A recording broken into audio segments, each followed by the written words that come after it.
سلام كم يكون يوم كبرات تقاتل سينما سمراء نلومي حدا أقرام تحسوه حيزنا دبقيلنا لنا نافت مربنا بلوكم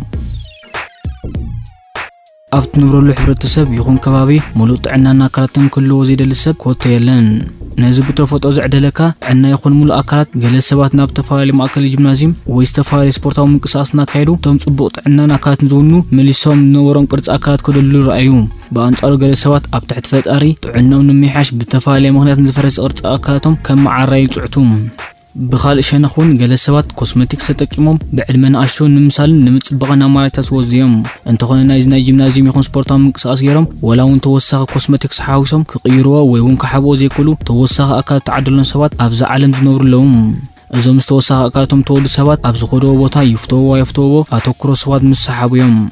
نلوم مس عسر توسخ أكادات تولدوا ويساعدوا لسوات زلال الملح حزنا ينزلنا سناي مكتتال عسراي ديباك باسوان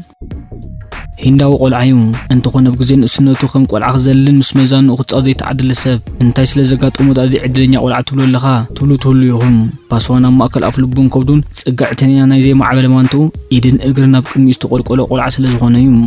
إذا خطريو أزا قرمن إذا سبلن تفوترو زقلعة كابوزا حسوات قلعة خام دركب جيروهم كاب قلعة حليفون باسوان كام ميزانو قلعو خشددن كترفن تصورو ينبرن إذا نخونا جن تختلت هندو زخونا أمنتي كم قدو سب حسيوم ناوغوزنا تمالس يوم لخوم بارو يحبر إذا تختلت هندو زخونا أمنتي نزو قلعة غوزونا خلزوم لخونورو داغما استيغاز لبس نوغوس فيشنو يلوم سلز أمنيوم إذا نوغوس فيشنو نسوم كم زحسوو توساقو محاور زولو مخانيو أبكتشن عسرتن باسوان ودو شوعات عمت أبنورلو أب قبرسنا يزنطف أب بنغالور زركب هوسبيتال ناي 78 دولار زواغو مت واحد تخكايلو المخان تسامعن أزي بزح غزب غن كأب نصا بقبرسناي باسوان كاب زلو عين زي سحب تريو نصا زغبر مسرح حكمنا إذا مصاي باسوان زبر مسرح حكمنا بأزي صفوف منقد تخايدو عود كونه باسوان دما بزوان كم كله ميزانو خزل فولي قلعتا سحب تريو زي بلو سب كوينو زركب انت خونا خابتم 10 سبات مستوسخ اكاتم تفوترو خا مخان غن عدي وعلن تاشعي دان أزيرا كاب كالوت فيز بلا توساق كفل أكاد تعدل سبيم إذا أبدين بور توال عدز نبر سواي بتورساوي كولد زحلف مخان تقلت أو أكاد فليتر إذا قات أمام مخان يزحبر فليتر أبا كالوت زقات أمودان كاب تحد أخل سبزون عصمت مال كلتميت شدشن توسخ تخال عصمت زلو مخانيو إت أقراميم إذا مال 9 كلتن توسختي سدا ربع عصمتي مستونورات عصمت أو أكاد زون مخانيو دانا كلشن عسرتن نقل خفات كابتن 9 كلتن توسخت عصمت مالت 4 كلتن ميت واحد 5 آليلن قال خابتن تالي عصمت دما كند ريموت ناي تلفزيون كم زعقنان نتمت واحد زكايل كوجي لخيلاتات يحبر أزمت واحد قن مكيادو دان بسن كتوسخت عصمتي صقما تقاطما خم نبرن بفلاي بغزي نسنتو مبزحتو غزي حانت اغرو تنز كم نبرت يزونتو اتزغرم ازم توسخت عصمتو مولاد ابدان دوزي مباليو كم تنسو خاول زورسو نابتوم زولدم دو قدما تساغيرلهم اتصبو نغار غن كم تنعو اغرو زولدو زو نبره ابدق زخون فليتر اي خم زيله اتمنጭ يبره شاماي هونغ أب عام تغلتشحن عشان هونغ تبعه هتسان أب زبا هونان تشاينا توليدوم انتاي موتو تولد كم كل سب جزء حالي تولد زبلي سأن انت هون تفري نجر هونغ مولادو أيقونن كابتن ورسب فليز بلا مس 10 حموشة أتابع تأداون 10 أتابع تأجرن تولد مخاني تفليناتهم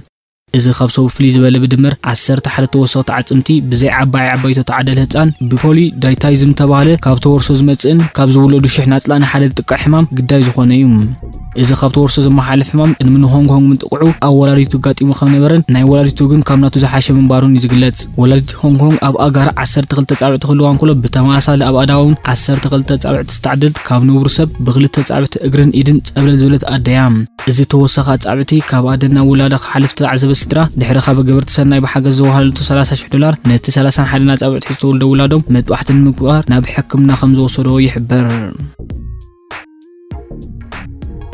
شاوعي برينغهام نوردستروم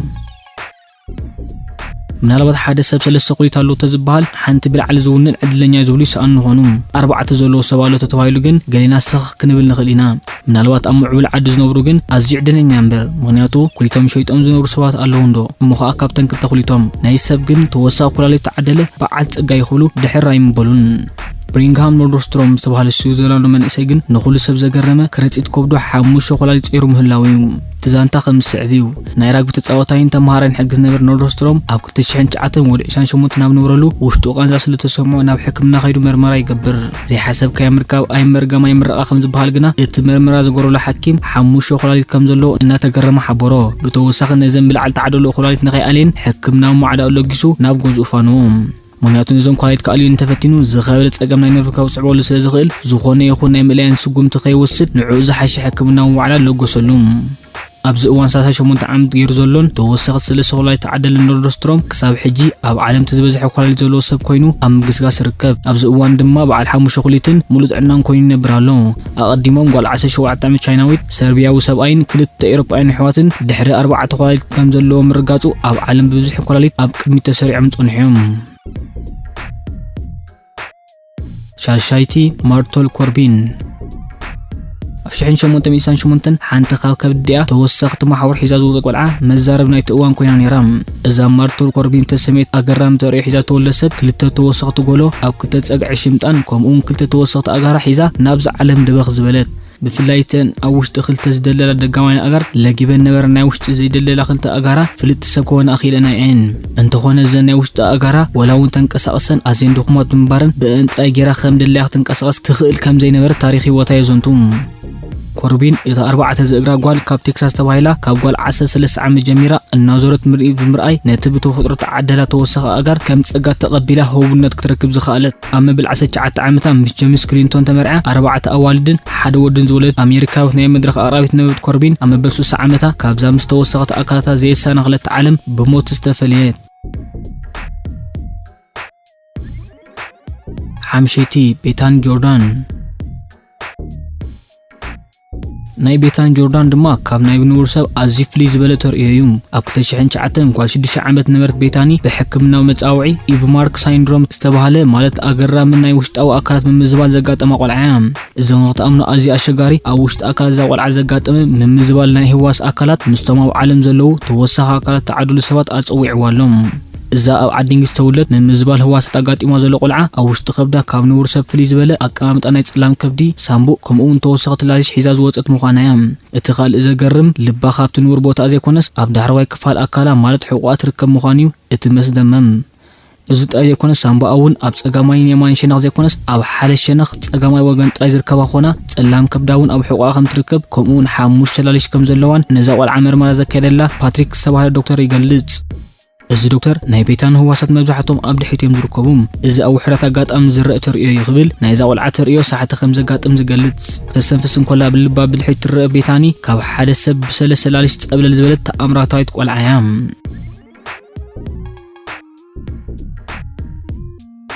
ራብዒቲ ይንጂን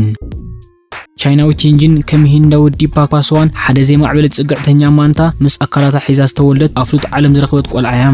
መጀመርያ ይን ክትውለድ እንኮላ እቲ ኣብ ሕቑኣ ነበረ ደቂቕ ነገር ንእሽተይ ኢድ ዝምዕብል ዘሎ ይመስል ከም ነበረ እቲ ዜና ይሕብር እንተኾነ እቲ ንእሽተይ ኢድ ዝመስል ነበረ ምስ ምውሳኽ ዕድመ እዛ ቆልዓ ግና ናይ ሰብ ኣጻብዕቲ ከብድን ጡብን ቅርፅን እናሓዘን እናማዕበለን ክመፅእ ተራእዩ ይን ጓል 11 ዓመት ምስ ኮነት ሙሉእ ዝባን ሕቑኣ በቲ ዘይማዕበለ ማንታ ዕሸል ተጎብአ እዚ ኸይረኣኻ ዘይእመን ህይወት ዘይብሉ ዕሸል ኣብ ሕቑኣ ዝተሓንገጠት ይንጂን ኣብ 2007 ዕዉት መጥባዕቲ ከም ተኻይደላን እቲ ኣብ ዝባና ዝነበረ ጾር ሙሉእ ብምሉእ ከም ተኣሊላን ነፃ ከም ዝኾነትን ኣብ ግዚኡ ብዝተፈላለየ ማዕከናት ተሓቢሩ እዩ ሳልሳይ ዲዲር ሞንቶልቮ ኣብ ቆርበትና ዝወፁ ብሮት ዳርጋ ብዙሓት ዝረአን ልሙድ እዩ ወላ ብዝፍኖ ቦታ ካብ ሰብ ናብ ሰብ ፋለ እንተኾነ ኣብ ሕቖ ዲዲር ሞንቶልቮ ዝወፁ ብሮት ግን ብዓቐን ኣዝዩ ተጋነን ዳርጋ ንሙሉእ ሕቖ ይሸፈነን ልክዕ ከም ሕቖ ጎብየ ዝመስል ኣብ 2006 ኣብ ስሪላንካ ዝተወለደ ቆልዓ ኣብ እኩብ ዝነብረሉ ከተማ ኣብ ዝንቀሳቐሰሉ ነበረ ኩሉ ሰብ ክርሕቆን ዝኾነ ምትንኻፍ ክፍንፍን ተረእየ ወለዱ ድማ እዚ መድገም ናይ ርኩስ መንፈስ ይብሉ ከም ነበሩ እዩ ዝግለጽ ሳሕቲ ብዘጋጥም ኮንቲንጃል ሜላናይትስ ኔቨስ ወይ ድማ CMN ዝተባሃለ ሕማም ዝተጠቕዐ ዲዴር ኣብ 2014 ወዲ 8 ዓመት ኣብ ነበረሉ ህይወቱ ዝቕይር መስርሕ መጥባሕትን ምክያድ ንፈለማ ግዜ ብነፋይ ተጓዒዙ ናብ ዓዲ እንግሊዝ ዝኣተወ ብኺላ መጥባሕቲ ዝኾነ ብሉስትሮድ ነቲ 20 ሚእታዊት ሙሉእ ነፍሱ ዝምዘን ነበረ ብሮት ብነፃ ዕዉት መስርሕ መጥባሕቲ ምክያድ ነቲ በዓል ድሮ እቲ ጎብየ ወዲ እናተባሃለ ካብ መዛኑ ተነፅሎ ዘጋጥሞ ነበረ ዲዴር መጻኢ ይብርሃሉ ኣብዚ እዋን ዲደር ሞንቶርቮ ነቲ ካብ ሰብ ወጻኢ ትርኢታት ሒዝዎ ነበረ ገበር ናይ ሕቁ ብሳላ ጻዕሪ ቡልዶስትሮድ ሙሉእ ብሙሉእ ተኣልዩ ድሮ 6 ዓመት ገይሩ ኣብ ዓዱ ኣብ ንጡፍ ስራሕ ብዘይ ጸገም ላዕልን ታሕትን ክብል ክኢሉ ይርከብ። ካልኣይ ካንካንግ ኣብ ዓለም ክልተ ዝጎጾም ሰባት ኣለዉ ክበሃሉ ሰሚዕናሉ ንኸውን ብልክዕ ድማ እዩ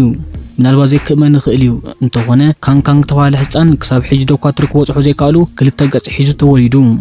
እዚ ማለት ማስክ ናይ ገጹ ዝተሸፈነ ዘምስሎ ሓደ ብርእሲ ሓደ ዝተዳረበ ገጽ ሒዙ ናብዚ ዓለም ተቐልቂሉ ካንካንግ ኣብ 2010 ኣብ ዙባሃውናን ዝርከብ ናይ ወታደራት ሆስፒታል ቻይና ብዙሓት ዶኳትር ተሳትፎ መምዕራይ ነገጽ ተገይሩሉ ነይሩ ዶክተር ዋንግ ብዛዕባ ዝቆልዓ ዘረብ እንከሎ ናይ ዝቆልዓ ረቂቕ ቱሹ ጥራይ ኣይኮነን ተሃስዩ ዘሎ ናይ ምዕጉርቱ ዕጽምቲ እቶም ግዜያዊ ዕጽምቲ ከምኡውን መንጋግኡ ሙሉእ ብሙሉእ ፈሪሱን ተሓዊሱን እዩ ዘሎ ክብል ናይ ካንካንግ ተርእዮ ኣዝዩ ከቢድ ምዃኑ ዝሓብር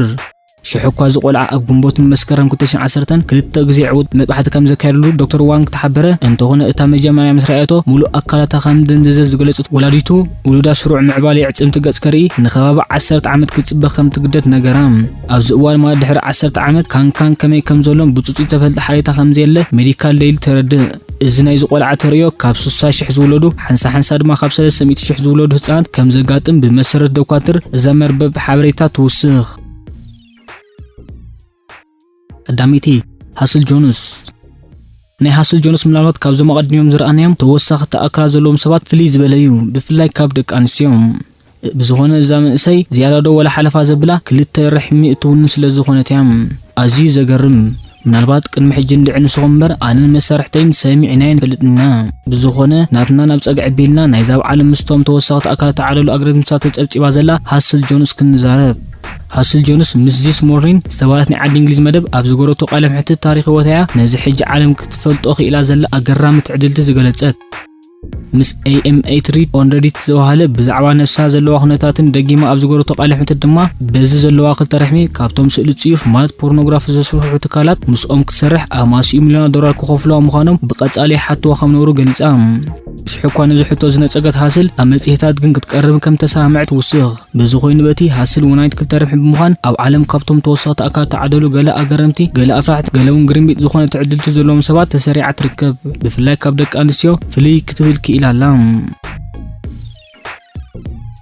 ምስቶም ተወሳኺ ተኣካላት ተዓደሉ 10 ኣገረምቲ ሰባት ኢና ፀኒሕና ዝኸበርኩም ተኸታተልቲ ኣብዚ መጽ ብኻልእ ተፈለየ ትሕዝቶ ክሳብ ንራኸብ ርእይቶ ይኹንኩን ንሶ ትደልይዎ ክጽሑፉልና ንላቦ ሰስና እዩ